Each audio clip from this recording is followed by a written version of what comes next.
No markings on this squad car. Got ourselves a Pine County Sheriff's Deputy here. 405 WMZ. You see that in your rear view, definitely take caution and slow down. No, thank you, sir. All right. Can I get your name and badge number since you've made contact? Sure, my name is Deputy Hawkinson, badge number 554. Have a great day. Can I ask you why you're recording your vehicles and plate numbers? You can ask all you want, sir.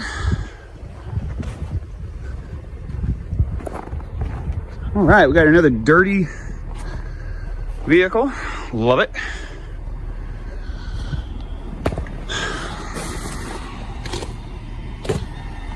All right. Let's take a look at something here. As we all know, you have to establish privacy. Let's check out the zoom features on this camera. Hey, sir. No, you can't be zooming. Absolutely, I can, sir. Hey, well, do not touch me. You cannot. You cannot touch me. You cannot be. Sir, it is available and viewable from public. You cannot Sir, be recording. It is viewable from the public. You cannot interfere with me. Yes. You cannot interfere with me. Be recording inside the vehicles with okay, let's take it down a step. Let's take it down a step. Okay, at this point, I am going to ask. All right, guys, welcome back. Today's video is a textbook example of why knowing your First Amendment rights matters more than ever.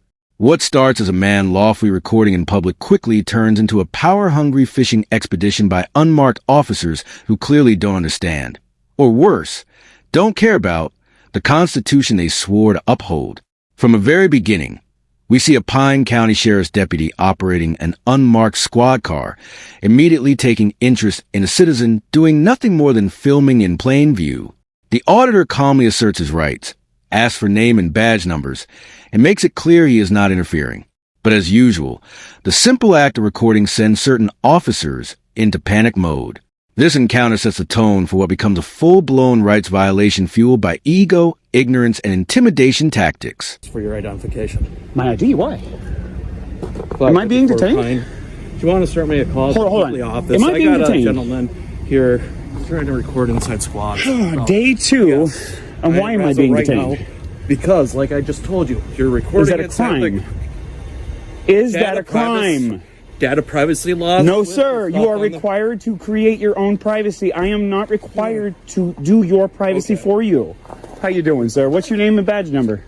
Investigator Nygaard. Nice to meet you, sir. I really would like to take the tension down. Let's de-escalate. Right, so can I see your ID? No, you cannot. Okay. Not unless you have reasonable, articulable suspicion that I have committed, am committing, or am about to commit a crime, which is a statute or law. Not your feelings, not your policies, nothing about that. This is an unlawful detention. As a right This is an unlawful detention. Will you stop interrupting me? Sure, I'm sorry. Okay. So basically, he's walking around, he's recording inside all the squads, collecting plate numbers, everything else like that.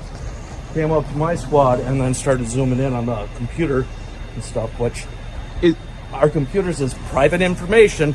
But you need to create the privacy. Okay. Not me. I'm a private citizen. Minnesota statute 13 decimals. Now, pay close attention, because this is where things escalate fast. The auditor demonstrates something every officer should already know. If something is visible from a public place, it can be recorded, period. The deputy, however, takes serious issue with the camera's zoom function, falsely claiming that zooming somehow makes lawful recording illegal. That's completely wrong. Recording police equipment, vehicles, and even computers is not a crime when no privacy has been created. Instead of backing off, the officer makes physical contact and immediately demands identification, without reasonable, articulable suspicion. This is a classic mistake. No crime has been committed, yet detention is initiated anyway. This moment exposes a real problem. Some officers believe their discomfort overrides constitutional law. 05, subsection 5, paragraph 2, as you can see right on the screen, states. I don't care, but as of right now, if you have identification on you. I would be glad to provide it for you. In fact, it is in my Jeep. I'm sorry. But in order for me to provide to you my identification, you need to be able to articulate reasonable, articulatable suspicion that I have committed, am committing, or am about to commit an actual law. would like to inform you, sir, that you are outside. Okay, I'm just going to pull a piece of paper out here. You are officially outside of your authority. You are officially violating my constitutional rights. And it states right here, if you read line 3 of the Code of Ethics of Public Services of the City of Hinckley. Dedicated service. All officials and employees. Pardon. Officials and employees shall not exceed their authority or breach the law or risk others to do so. Let me ask you something, sir. If you do not have RAS to demand my identity, and you continue to demand... At this point, a second officer enters the scene, attempting to appear calm while repeating the same flawed arguments. The auditor, clearly educated on the law, explains privacy statutes and reminds him that privacy must be created by the officer, not imposed on the public. He repeatedly asks the most important question: am I being detained, and for what crime? And notice the silence.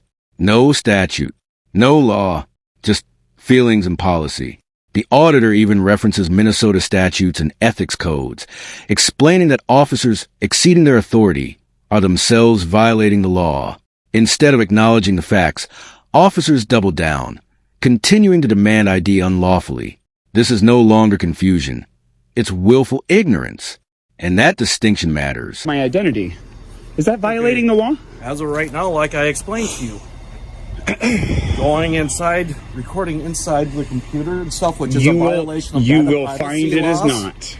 I am not in violation of any privacy laws. Yes, you are. Sir, So, if you need privacy, it is your obligation to create it. I told you not to be recording, and you zoomed in onto my computer. Well, I actually zoomed in far before you asked anything either of way, me. I You told you also to stop, contacted and you me. did not stop. Did you touch me? So I told you to stop. Did you make reached out physical to- contact with me? I reached out. Are to you take aware your that phone that's away from- assault?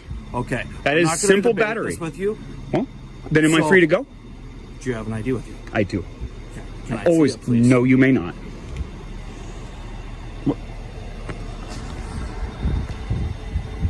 From this point forward, I will observe my right to remain silent.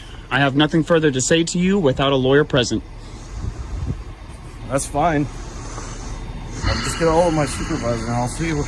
Maybe he'll Otherwise- educate you. Do you really have to be so rude?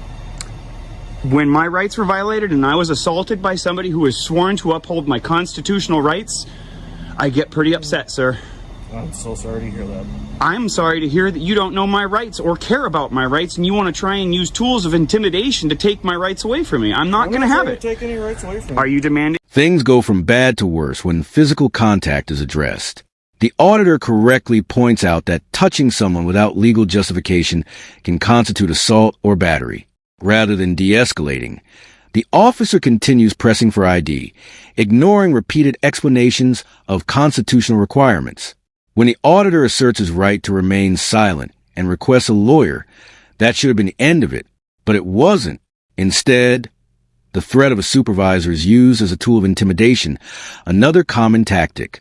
This isn't about safety. This isn't about the law. This is about control. And when control slips away, certain officers can't handle it. My ID? I am asking you for... Am I free to go? Just hang on real quick. Am I free to go? I said hang on. Am real I quick. being detained? I already answered that question for you. And what crime do you suspect of me to be committing? Have committed or am about to commit?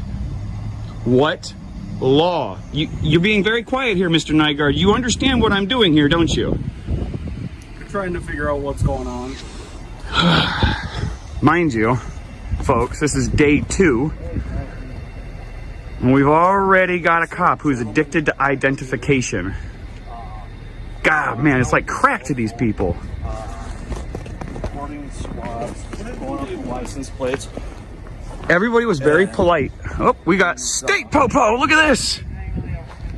Look at this. He's recording license plates, reading it. I don't know if he's doing a Facebook Live thing or whatever else. And he goes walking up to my squad. I told him do not record inside the squad since I have a computer out. And with the data privacy laws, and of course, he zooms in on the computer and everything. I stopped, he didn't.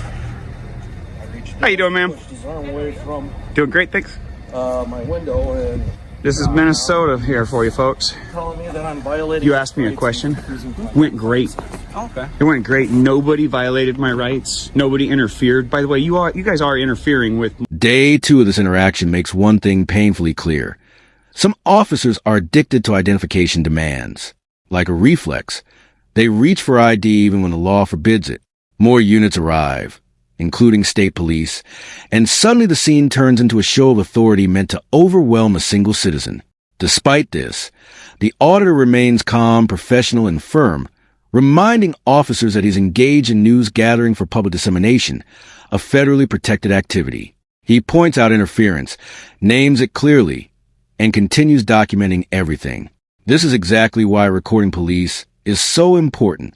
Cameras expose what badges try to hide. My process here. You are interfering with my ability to collect news for public dissemination. It's a violation of federal law. Talk to me anymore. He doesn't I'm want trying to figure out what's going on. I just told you, I'm here to collect information for public dissemination. I'm exercising my constitutional rights, and I wish to be free to go. Would you mind giving me your name and badge number? Supervisor and Associate Patrol 123. You're 123? Yep. Oh, that's actually my former license number for my profession. From California, license 123 is funny. Ironic and...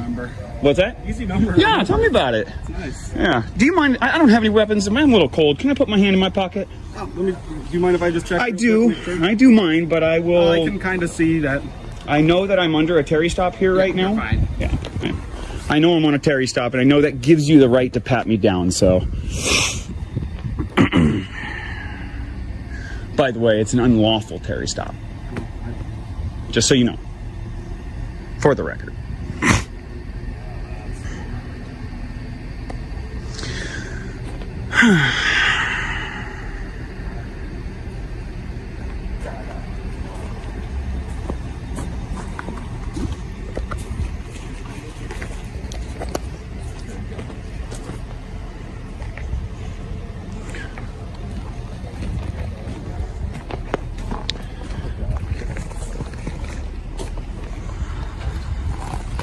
No, he just keeps following me around with his phone. I'm in That's public, about sir. it.